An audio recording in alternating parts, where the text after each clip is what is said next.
or Instagram, it's backwards. And if you can't read it, just look at the description below. But I'll read it to you. Today we are doing The Alchemists from the book Memoirs of Extraordinary Popular Delusions, Madness of Crowds by Charles Mackay. My name is May Doldalau, and yesfinanciallyfree.com. Now you may be wondering, in YouTube it's actually forwards, the right direction, I think. Or maybe it is backwards. Maybe they're all backwards. Yay, I'm backwards everywhere. So you may be wondering, why is this girl holding up a backwards sign talking about, actually, no, it's forwards on YouTube. Ooh, that's cool. Anyway, it's forwards on YouTube and it's backwards on Instagram and it's backwards on Facebook, apparently. So let me talk about myself and let's start talking about the book. My name, again, is May Doldalau. I live in Waikiki, Hawaii with my husband, Jamel, and our 7-year-old son, Jordan. Back in 2011, I was not doing well with money. I had over $40,000 of credit card debts. I had a job that paid me less than that a year, okay? Now, I started taking the action steps to create financial freedom. So by 2016, April, I paid off all the debt. And by December 23rd, I quit my job. At that time, our family's net worth had improved by over $500,000. And we were making almost $500 a month in passive income. So I started coaching clients in what I did, which is pay off debt, but at the same time, more importantly, create passive income, buy assets instead of liabilities, change your financial habits so that you become free. That's why I could quit my job and have more free time. Okay, there were a lot of reasons. And if you do the right steps, you can position yourself to have more free time. And that means more choices. All right.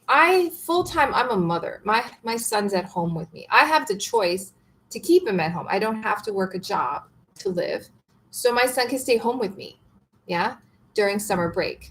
And right now he's sleeping. So I do all of my work. I try to get it done in the morning. My mom comes, watches him once a week so that I can get some more work done. But in general, I spend most of my time with him. And that's a choice. And I enjoy that choice. So I want to let you have a life where you have more freedom and more choices. Go to yesfinanciallyfree.com. It's a blog. It has a lot of free information. I do blog posts. This is free. This broadcast is free. I am reading this book because it's highly recommended by people who are financial advisors, financial savants, financially free, financial coaches. They recommend a lot of the wisdom from this book. Okay. This book is an older book and it's free to read it online. So if you go to yesfinanciallyfree.com, there's a link there directly to the book. So you can read it yourself or you can follow along with me as I read it for the first time, right? Every weekday morning at this time. You can also get a free ebook, Working Parents Guide to Financial Freedom, and get on my email list. If you go to the blog, on the right side, there's this place where you can put in your first name and your email address and hit a red yes button. And then you'll get the book to your email and you'll be on my email list. And I send out emails when I'm live and what I'm going to be talking about. All right?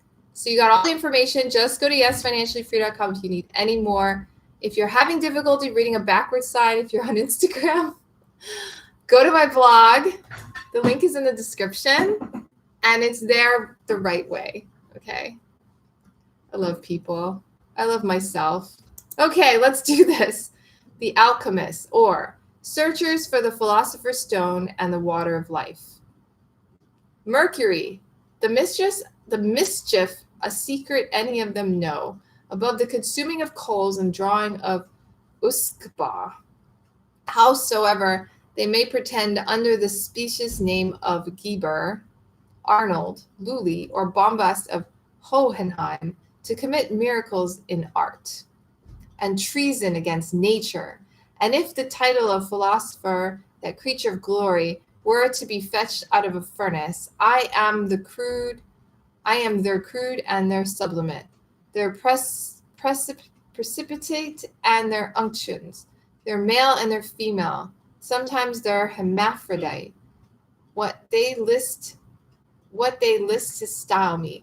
They will calcine you a grave matron, as it might be a mother of maids, and spring up a young virgin out of her ashes, as fresh as a phoenix. Lay you an old courtier on the coals, like a sausage or a bloat herring, and after they have broiled him enough, blow a soul into him with a pair of bellows. See, they begin to muster again and draw their forces out against me. The genius of the place defend me. Ben Jonson's Mask, Mercury, vindicated from The Alchemists. Okay. He's doing a quotation. Dissatisfaction with his lot seems to be the characteristic of man in all ages and climates. So far, however, from being an evil as at first might be supposed, it has been the great civilizer of our race, and has tended more than anything else to raise us above the condition of the brutes. But the same discount which has been the source of all improvement has been the parent of no small progeny of follies and absurdities. To trace these latter in our present example is our present object. Vast as the subject appears, is easily reducible within such limits as will make it comprehensive without being wearisome, and render its study both instructive and amusing. That's good. I like amusement. Three causes especially have excited the discontent of mankind, and by impelling us to seek for remedies for the irremediable, have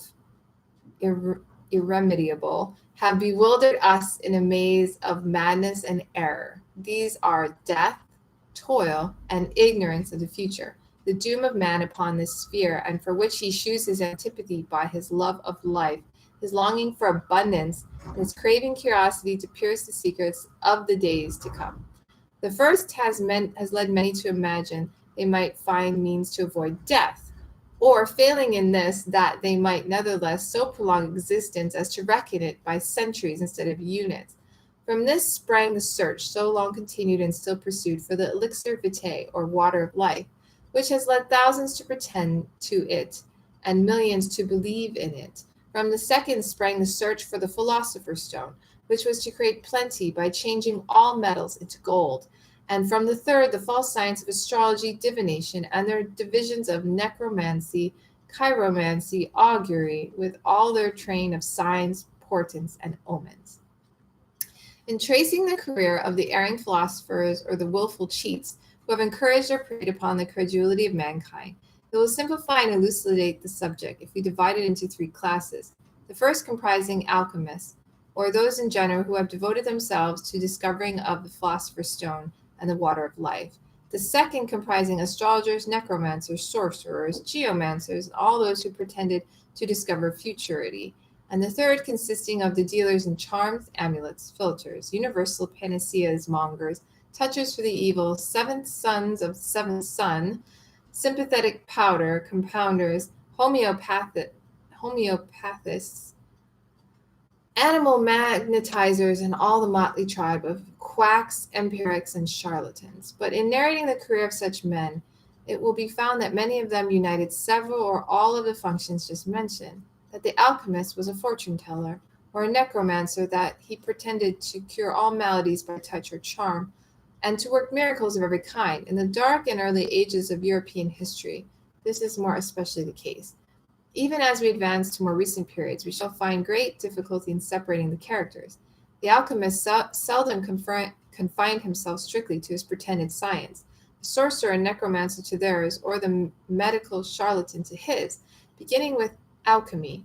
Some confusion of these classes is unavoidable, but the ground will clear for us as we advance. Let us not, in the pride of our superior knowledge, turn with contempt from the follies of our predecessors. The study of the errors into which great minds have fallen in the pursuit of truth can never be uninstructive. As the man looks back to the days of his childhood, youth, and recalls to his mind the strange notions and false opinions that swayed his actions at that time, that he may wonder at them, so should society, for his edification, look back to the opinions which govern the ages fled. But he is but a superficial thinker who would despise and refuse to hear of them merely because they are absurd. No man is so wise that he may learn some wisdom from his past errors, either of thought or action, and no society has made such adverse as to be capable of no improvement from the retrospect of its past folly and credulity. And not only is such a study instructive, he who reads for amusement only will find no chapter in the annals of the human mind more amusing than this. It opens out the whole realm of fiction, the wild, the fantastic, and the wonderful, and all the immense variety of things that are not and cannot be, but that have been imagined and believed. For more than 1,000 years, the art of alchemy captivated many noble spirits and was believed in by millions. Its origin is involved in obscurity. Some of its devotees have claimed it for an antiquity coeval with the creation of man himself. Others, again, would trace it no further back than the time of Noah. Vincent de Beauvais argues, indeed, that all the antediluvians must have possessed a knowledge of alchemy, and particularly cites Noah as having been acquainted with the elixir vitae, or he could not have lived to so prodigious an age, and have begotten children when upwards of 500. Lenglet du Fresnoy, in his History of the Hermetic Philosophy, says most of them pretended that Shem, or Chem, the son of Noah, was an adept in the art, and thought it highly probable that the words chemistry and alchemy are both derived from his name. Others say the art was derived from the Egyptians, amongst whom it was founded by Hermes Trismegistus. Moses, who is looked upon as a first-rate alchemist, gained his knowledge in Egypt, but he kept it all to himself, and would not instruct the children of Israel in its mysteries. All the writers upon alchemy triumphantly cite the story of the golden calf in the 32nd chapter of Exodus to prove that this great lawgiver was an adept and could make or unmake gold at his pleasure. It is recorded that Moses was so wrath with the Israelites for their idolatry, that he took the calf which they had made and burned it in the fire, ground it to powder and stewed it upon the water, and made the children of Israel drink it. This, says the alchemist, he never could have done had he not been in possession of the philosopher's stone. By no other means could he have made the powder of gold float upon the water. But we must leave this knotty point for the consideration of the adepts in the art, if any such there be, and come to more modern periods of its history. The Jesuit Father Martini, in his History Sinica, says, it was practiced by the Chinese 2,500 years before the birth of Christ, but his assertion, being unsupported, is worth nothing. It would appear, however, that pretenders of the art of making gold and silver existed in Rome in the first centuries after the Christian era, and that when discovered they were liable to punishment as knaves and impostors. At Constantinople in the 4th century, the transmutation of metals was very highly believed in. Many of the Greek ecclesiastics wrote treatises upon the subject. Their names are preserved and some notice of their works given in the 3rd volume of Lenglet du Fresnoy's History of the Hermetic Philosophy. Their notion appears to have been that all metals were composed of two substances, the one metallic earth and the other a red inflammable matter, which they called sulfur. The pure union of these substances formed gold, but other metals were mixed with and contaminated by various foreign ingredients. The object of the philosopher's stone was to dissolve or neutralize all these ingredients, by which iron, lead, copper, and all metals would be transmuted into the original gold. Many learned and clever men wasted their time, their health, and their energies in this vain pursuit, but for several centuries it took no great hold upon the imagination of the people. The history of the delusion appears in a manner lost from this time till the 8th century, when it appeared amongst the Arabians. From this period it becomes easier to trace its progress. A master then appeared, who was long looked upon as the father of the science, and whose name is indissolubly connected with it, Geber. We're going to stop here. This is page 97. 96. We're going to start 97 with the section titled Geber on Monday. Thanks for being on today's live. Aloha. Share this with your friends and followers. And if you are on YouTube, subscribe to the channel and you'll get a notification next time I'm live. Have a great day. Bye. Aloha.